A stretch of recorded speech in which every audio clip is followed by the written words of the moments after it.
For eons, the rhythm of the world was predictable. Day followed night, and summer followed winter. But after the binding of Loki and the murder of Baldur, the rhythm broke. It began in Midgard, the realm of men. The snow started falling, soft and silent at first, covering the fields and the rooftops. The farmers waited for the spring thaw, but the sun remained pale and distant, offering no heat. The snow continued to pile up, burying the long houses, freezing the rivers into solid iron, and killing the livestock in their stalls. This was the Fimbulwinter, the mighty winter. 3 consecutive winters passed, with no summer in between. The world became a white tomb, but the physical cold was nothing compared to the freezing of the human heart. As starvation set in, the bonds of society snapped. The ancient laws of hospitality and kinship, which had held the Viking world together, evaporated. Brother turned against brother for a scrap of moldy bread. Fathers slew their sons for a cloak. It was, as the prophecies described, an axe age, a sword age, a wind age, a wolf age. The earth was soaked in blood, staining the pristine snow crimson, before the world finally sank into chaos. While men slaughtered each other in the darkness below, a cosmic hunt was reaching its climax in the sky above. Since the dawn of time, 2 massive wolves, Skal and Hati, had chased the sun and the moon across the heavens. The gods had always managed to keep the celestial bodies moving fast enough to escape, but now, with the order of the cosmos weakening, the wolves gained speed. Skal, the one who mocks, finally caught up with the sun. He clamped his massive jaws around the golden orb and swallowed it whole. The world was plunged into absolute darkness. Moments later, Hati caught the moon, shattering it into dust. The stars, untethered from the sky, fell like rain into the void. The darkness was the signal. Deep beneath the earth, the tree Yggdrasil began to shudder. The earthquakes caused by Loki's thrashing grew so violent that mountains crumbled into dust and every chain in the universe was shattered. The magical ribbon Gleipnir, which had held Fenrir for so long, snapped apart.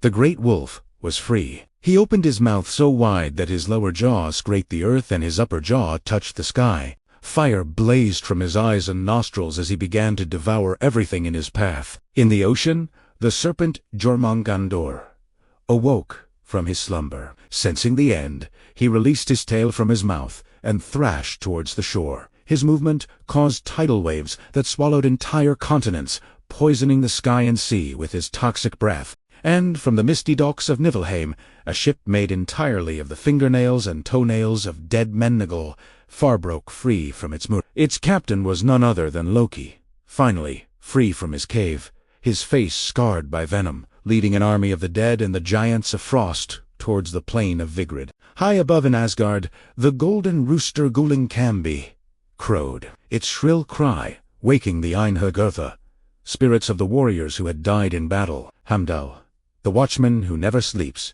saw the approaching doom. He lifted the Jallarhorn to his lips and blew a blast so loud it could be heard in all 9 realms. It was not a call for help. It was a call to die with honor. The twilight of the gods had begun. The sound of the Jallarhorn faded, leaving only the thunder of marching armies. The destination was Vigrid, a vast plain stretching 100 leagues in every direction, destined to be the graveyard of the gods. On one side stood the clad in golden armor, flanked by the Einhergirth, brave spirits of men who had feasted in Valhalla for centuries, training for this exact hour. Leading them was Odin, wearing his eagle helmet and gripping his spear. He did not look like a king confident of victory. He looked like a man marching to his own execution. He had consulted the head of Mimir one last time, but the wisdom of the well offered no escape, only confirmation. Opposing them was a nightmare coalition. From the east came the frost giants, led by the traitorous Captain Rime. From the north sailed the ship of dead men, captained by Loki. And from the south, the sky ripped open as the fire giants of Muspelheim surged forth, led by the ancient entity. Surtur wielded a sword of fire that shone brighter than the sun, scorching the earth with every step. The sheer weight of these armies caused the Bifrost bridge the rainbow path connecting the realms to shatter into pieces behind them. There was no retreat. The first clash was a tragedy of love. Freyr, the noble Vanir, god of fertility, rode out to meet Surtur. Freya was brave, but he was unarmed. Yes, Ago. He had given away his magical sword blade that could fight on its own to his servant in exchange for the hand of the giantess Gerda.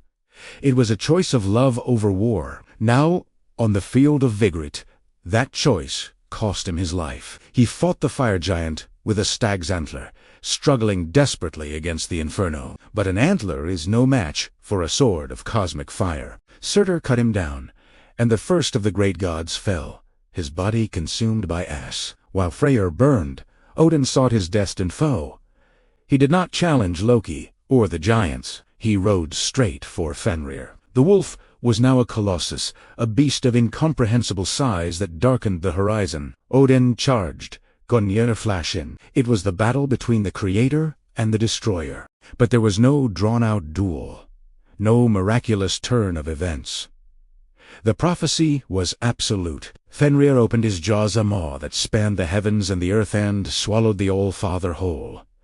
There was no scream, just the snapping of jaws. Odin, the wisest being in the cosmos, the leader of the Aesir, was gone in an instant, digested into the void of the wolf's stomach. The gods froze in horror, but there was no time to mourn. From the ranks of the Aesir stepped Vidar, the silent god. He was Odin's son, born for this single moment. He wore a heavy boot, fashioned from all the scraps of leather thrown away by human shoemakers throughout history. Vidar marched toward the beast that had just eaten his father. He did not speak. He did not shout. He simply placed his massive boot on Fenrir's lower jaw, pinning it to the earth. With his immense strength, he grabbed the wolf's upper jaw and pulled. The sound of tearing sinew echoed across the battlefield. Vidar ripped the wolf's jaw apart, tearing the beast asunder from mouth to tail. Fenrir, the bane of the gods, lay dead. Vengeance was achieved, but the price was the head of the pantheon. The ore of the world was crumbling, and the remaining duels would determine if anything at all would survive the night. While Odin disappeared into the gullet of the wolf, the battle for the fate of the world raged on elsewhere, on the plains of Vigrid. The sky was black, choked with smoke and the poisonous fumes of the world serpent, Jormungandr. The beast had dragged itself from the ocean, covering the land in a toxic mist. Through this green fog strode Thor, the god of thunder. He did not look at the dying armies or the burning horizon. His eyes were locked on the serpent. This was a feud as old as time itself. He had tried to lift the beast when it was disguised as a cat. He had tried to fish it out of the ocean, only to have the line cut. Now, there were no disguises and no lines, only the hammer and the monster. Thor roared, summoning every ounce of lightning left in the dying atmosphere. He charged the serpent, Mjolnir, swinging in a terrifying arc. The impact was cataclysmic. The hammer struck the serpentess head with such force that the sound was heard in the underworld. The skull of Jormungandr shattered. The great beast, which encircled the world, collapsed, its massive body twitching in death throes. Thor had done it. He had killed the monster. He had saved Midgard one last time. The thunder god turned away from the carcass, intending to rejoin the fight. He took one step, then another. He looked strong, invincible. But Jormungandr had left a parting gift. In its final breath, the serpent had exhaled a cloud of concentrated Eithirtha, primordial poison, directly over Thor. The god took a third step. Stumbling slightly, by the fourth step, his skin began to burn. By the fifth, his vision blurred. He managed to take 9 steps in total. On the 9th step, the strongest of all gods, the protector of mankind, fell face forward into the dirt. He died not from a weapon, but from the toxic legacy of his enemy. The hammer Mjolnir lay silent in the dust. Nearby, a more personal duel was reaching its bloody conclusion. Loki, the architect of this apocalypse, finally found his counterpart, Heimdall, the Watcher. These two had hated each other for eons. Heimdall was loyalty incarnate. Loki was betrayal defined. Heimdall represented the light of the Bifrost. Loki represented the darkness of the void. They did not speak. There were no clever quips left to say. They clashed with swords, a frantic, brutal struggle of agility against foresight. Loki fought with the desperation of a creature cornered, but Heimdall fought with the cold certainty of duty. In the end, Heimdall's blade found its mark, piercing Loki's chest. The trickster fell, his lifeblood spilling onto the ash-covered ground. But Loki, true to his nature, would not die alone. With his last ounce of strength, he thrust his blade into Heimdall. The two enemies fell together, dying in each other's arms, their blood mixing in the mud. The trickster was dead, but he had taken the Watcher with him. With the major gods, dead Odin, Thor, Heimdall, Freya, and Tyr, who had fallen to the Hound Garm, the battlefield fell silent. The armies were decimated. The only figure left standing with power was Surtur, the fire giant. Seeing that his enemies were gone, but the world was still standing, he unleashed his final fury. He flung fire in every direction. The flames consumed the earth, burning the forests, boiling the oceans, and melting the ice. The land, broken and scorched, could no longer support its own weight. Slowly, majestically, and terrifyingly, the entire earth sank beneath the waves of the boiling sea. The sun was gone, the gods were dead, and the world was nothing but a dark, watery grave. Silence returned to the universe. The fire of Surtur eventually burned itself out. The screams of the dying gods faded into the wind, and the roaring ocean settled into a mirror-like calm. For a long time, there was nothing but the sound of water lapping against the charred remains of the world. It was a silence deeper than the Gnangop, for this was not the silence of potential, but the silence of a grave. The universe held its breath, waiting to see if life had been extinguished forever.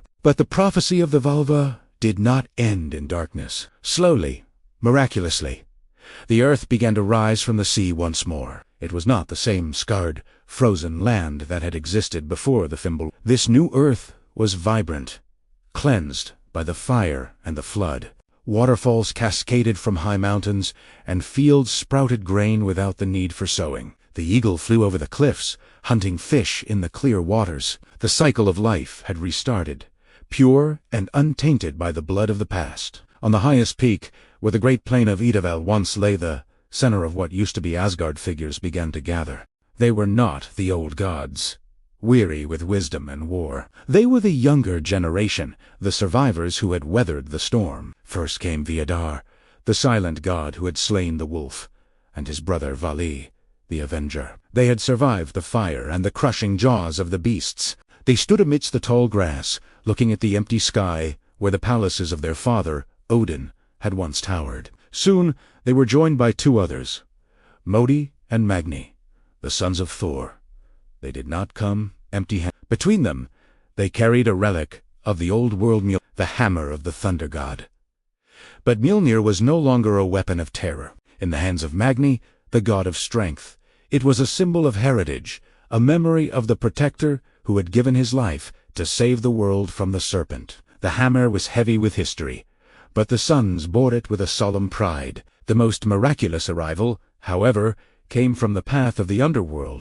With the death of Hel and the breaking of all chains, the gates of the afterlife had been thrown open. Walking out of the mist came Baldur, the god of light, whose death had started the entire tragedy. Walking beside him was Hodra, the blind brother who had killed him. In the new world, there was no resentment, no vengeance. The manipulation of Loki and the sorrow of the past were washed away. The brothers embraced the survivors, bringing light back to a world that had known only darkness. As they sat together in the tall grass, talking of the past events as if they were ancient dreams, they found something hidden in the greenery.